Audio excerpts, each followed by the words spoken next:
দেশে স্বাভাবিক হচ্ছে জনজীবন। কারফিউ শিথিলে ছুটির দিনেও বাড়ে মানুষ ও যানবাহন চলাচল। হাট বাজারে ক্রেতাদের ভিড়। সহিংসতায় নিহতদের স্মরণে মসজিদে মসজিদে দোয়া। 4 দিন বন্ধ থাকার পর চট্টগ্রাম থেকে ঢাকা, সিলেট সহ বিভিন্ন অঞ্চলে জ্বালানি তেল সরবরাহ শুরু। বিজিবির পাহারায় পাঠানো হলো 64 ওয়াগন।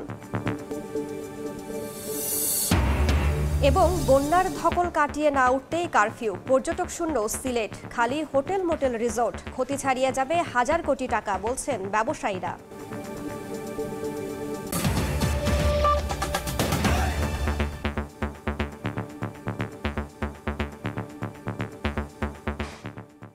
বাংলার সময়ের সঙ্গে আছি আমি রাইসা জান্নাত। দেশের বিভিন্ন জেলায় 6 থেকে 9 ঘন্টা পর্যন্ত কারফিউ শিথিল থাকায় স্বাভাবিক হচ্ছে জনজীবন। মানুষের মধ্যে ফিরছে স্বস্তি। শুক্রবার ছুটির দিনেও সড়কে বেড়েছে মানুষ ও যানবাহনের চলাচল। প্রয়োজনীয় কাজে বের হয়েছেন অনেকেই। কারফিউ পরিস্থিতি শিথিল হওয়ায় স্বাভাবিক হয়েছে পণ্য পরিবহনও। হাট বাজারেও বেড়েছে ক্রেতা। বিক্রেতারাও গত কয়েকদিনের চেয়ে বেচা বিক্রি ভালো বলে জানিয়েছেন।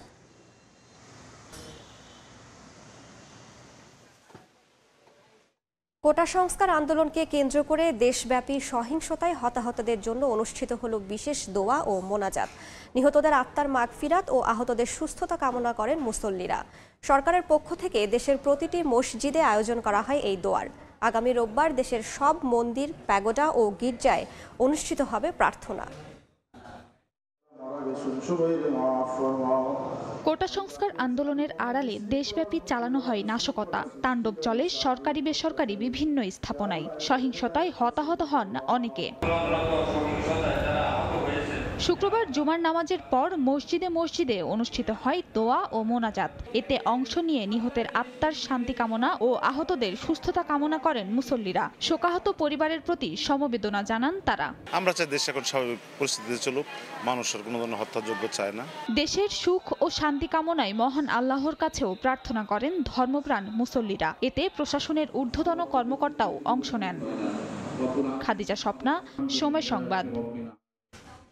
অবশেষে বন্দর নগরী চট্টগ্রাম থেকে রাজধানী ঢাকা এবং সিলেট সহ দেশের বিভিন্ন অঞ্চলে জ্বালানি তেল পরিবহন শুরু হয়েছে। সকালে বিজিবির সশস্ত্র পাহারায় ঢাকা, সিলেট, চট্টগ্রামে দোহাজারী এবং হাটহাজারীতে পাঠানো হয়েছে 64 ওয়াগনবাহী 4টি ট্রেন। নুরজামাল আতিকের ক্যামেরায় বিস্তারিত জানাচ্ছেন কমল দে। কোটা আন্দোলনকে ঘিরে সংঘাত, সবশেষ কারফিউ। এর মাঝে দেশের বিভিন্ন স্থানে জ্বালানি তেল সরবরাহ কাজ শুরু করেছে বাংলাদেশ রেলওয়ে এবং নিরাপত্তায় বর্ডার গার্ড বিজিবি।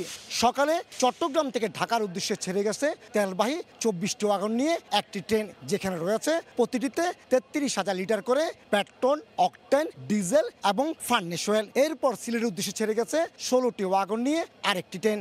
সবশেষ চট্টগ্রামের দোহাজারীতে 12টি ওয়াগন এবং চট্টগ্রামের হাটহাজারীতে গেছে আরও 12টি ওয়াগন করে ফার্নেস অয়েল। মূলত চট্টগ্রামের দোহাজারী এবং হাটহাজারীতে পাঠানো হচ্ছে বিদ্যুৎ কেন্দ্রের জন্য ফার্নেস অয়েল। রাজধানী ঢাকা এবং সিলেটে পাঠানো হয়েছে প্রয়োজনীয় জ্বালানি তেল। এই তেলগুলো যদি আমরা সময়মতো না পাঠাই তাহলে বিদ্যুৎ সমস্যার সৃষ্টি হতে পারে এবং যানবাহন চলাচলে বিঘ্ন ঘটতে পারে। অপরদিকে বিজিবির পক্ষ থেকে ব্যাপক নিরাপত্তা ব্যবস্থা নেওয়া হয়েছে এইসব তেলবাহী ওয়াগন যাতে গন্তব্যে পৌঁছাতে পারে। জনজীবন সচল রাখার জন্য তেলবাহী ওয়াগনগুলো দেশের বিভিন্ন গন্তব্যস্থলে বিজিবি কঠোর নিরাপত্তার মাধ্যমে পৌঁছে দিচ্ছে। চট্টগ্রামের তেল বিপণনকারী প্রতিষ্ঠান পদ্মা, মেঘনা, যমুনা থেকে এসব জ্বালানি তেল সরবরাহ করা হচ্ছে সারা দেশে। গত কয়েকদিন ধরে জ্বালানি তেল সরবরাহ বন্ধ থাকায় জনজীবন অনেকটা বিপর্যস্ত হয়ে পড়েছিল। কমল দে, সময় সংবাদ, চট্টগ্রাম। বন্যা, কোটা আন্দোলন, শাটডাউন এবং কারফিউ। এ অবস্থায় প্রায় 2 মাস ধরে দৈন্যদশা সিলেট অঞ্চলের পর্যটন শিল্পে। সংশ্লিষ্টরা বলছেন, হোটেল, মোটেল, রিসোর্ট, পরিবহন খাত সহ সব মিলিয়ে এই শিল্পের ক্ষতির পরিমাণ হাজার কোটি টাকা ছাড়িয়ে যাবে। ইকরামুল কবিরের রিপোর্ট, ছবি তুলেছেন নওশাদ আহমদ চৌধুরী। মে মাসে শুরু হওয়া বন্যা ডুবিয়েছে 1.5 মাস।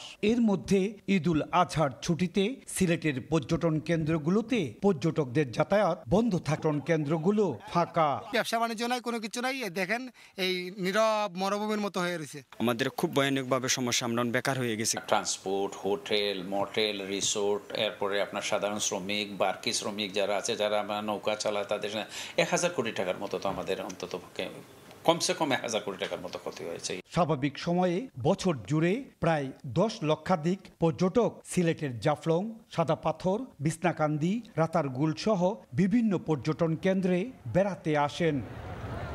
বন্ধের দিনে যেখানে হাজার হাজার পর্যটকের পদচারণায় মুখরিত থাকার কথা এই জাফলং, এখন সেই জাফলং একেবারে জনমানব শূন্য। সিলেটের জাফলং পর্যটন কেন্দ্র থেকে ইকরামুল কবির, সময় সংবাদ। জুড়ে জলজট, যেন আলোর নিচে অন্ধকার। সামান্য বৃষ্টিতেই জলাবদ্ধতা আর ময়লা পানিকে সঙ্গী করে কষ্টে পরিবারগুলোর বসবাস। এমন দশা মুন্সিগঞ্জের পদ্মাপাড়ের লৌহজঙ্গে। শুধু কুমারভোগ গ্রামেই 150 পরিবার 10 বছর ধরে দুর্ভোগে। কনকসার, মামুদপট্টি, যশোলদিয়া, কান্দিপাড়া সহ উপজেলাটিতে প্রায় 500 পরিবার জলজটের শিকার। খালবিল ভরাটে প্রাকৃতিক পয়ঃনিষ্কাশন ব্যবস্থা বিলীন, ড্রেনেজ ব্যবস্থাও নেই। তার উপর নিয়মনীতি উপেক্ষা করেই পদ্মায় অবৈধ বালু উত্তোলন করে আবার ভরাটও করা হচ্ছে। এতে নদী ভাঙন ও জলাবদ্ধতা ছাড়াও জীববৈচিত্র্যের নেতিবাচক প্রভাব পড়েছে। জিও ব্যাগ ফেলেও রোধ করা যাচ্ছে না ফরিদপুরের পদ্মার ভাঙন। নদীতে বিলীন পানি উন্নয়ন বোর্ডের ডাম্পিং করা সব ব্যাগ। গত 15 দিন ধরে ভাঙন চলছে সদরের পালডাঙ্গি এলাকায়। এর মধ্যে নদীগর্ভে চলে গেছে বেশ কিছু ফসলি জমি ও বাড়িঘর। হুমকিতে আশ্রয়ণ প্রকল্প সহ 2 শতাধিক বসতবাড়ি। এলাকাবাসী জানান, গত জুনে ওই এলাকার 192 মিটার ভাঙন কবলিত স্থানে 41,986 বস্তা জিও ব্যাগ এবং 4,989 বস্তা সেন্ট সিমেন্ট ব্যাগ ফেলে পানি উন্নয়ন বোর্ড। কিন্তু বর্ষা মৌসুমে এ কাজ করায় তাও নদীতে বিলীন হয়ে যাচ্ছে। এতে আতঙ্কে দিশেহারা নদী পাড়ের মানুষ। তবে কম বরাদ্দের অজুহাত পানি উন্নয়ন বোর্ডের। দেখছেন বাংলার সময়। কুষ্টিয়ার খাজানগর চালের মোকামে সব ধরনের চালের দর ঊর্ধ্বমুখী। কেজি প্রতি দাম বেড়েছে 2 থেকে 3 টাকা পর্যন্ত, আর 50 কেজির বস্তায় দাম বেড়েছে 1 থেকে 150 টাকা। এতে নাভিশ্বাস অবস্থা ক্রেতার। তাদের অভিযোগ, নিয়মিত বাজার মনিটরিং না করার কারণেই বিভিন্ন অজুহাতে দাম বাড়ান মিল মালিক ও ব্যবসায়ীরা। তবে মিল মালিকদের অজুহাত, পরিবহন খরচ বৃদ্ধি ও ধানের সরবরাহ কমায় বেড়েছে দর। দেখছেন বাংলার সময়। গোপালগঞ্জের শেখ সায়েরা খাতুন মেডিকেল কলেজ হাসপাতালের 14টি বিভাগের মধ্যে চালু মাত্র 3টি বিভাগ। এ কারণে কাঙ্ক্ষিত স্বাস্থ্যসেবা মিলছে না জেলাবাসীর। চলতি বছরের 10 জানুয়ারি যাত্রা শুরু করে হাসপাতালটি। সবকিছু প্রস্তুত থাকলেও জনবল সংকটের কারণে শুধু মেডিসিন, শিশু ও গাইনি বিভাগে চিকিৎসা সেবা দেওয়া হচ্ছে। বন্ধ রয়েছে 11টি বিভাগের কার্যক্রম। 77টি চিকিৎসক পদের বিপরীতে 43 জন, 171টি সিনিয়র স্টাফ নার্স পদের বিপরীতে 55 জন, নার্সিং সুপারভাইজার 8টি পদের বিপরীতে কর্মরত মাত্র 2 জন। এছাড়া অ্যানেস্থেসিওলজিস্ট ও প্যাথোলজিস্টের পদও রয়েছে শূন্য।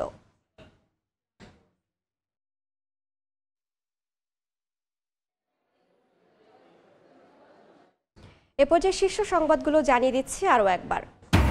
সারা দেশে স্বাভাবিক হচ্ছে জনজীবন। কারফিউ শিথিলে ছুটির দিনেও বাড়ে মানুষ ও যানবাহন চলাচল। হাটবাজারে ক্রেতাদের ভিড়। সহিংসতায় নিহতদের স্মরণে মসজিদে মসজিদে দোয়া। এবং 4 দিন বন্ধ থাকার পর চট্টগ্রাম থেকে ঢাকা, সিলেট সহ বিভিন্ন অঞ্চলে জ্বালানি তেল সরবরাহ শুরু। বিজিবির পাহারায় পাঠানো হলো 64 ওয়াগন।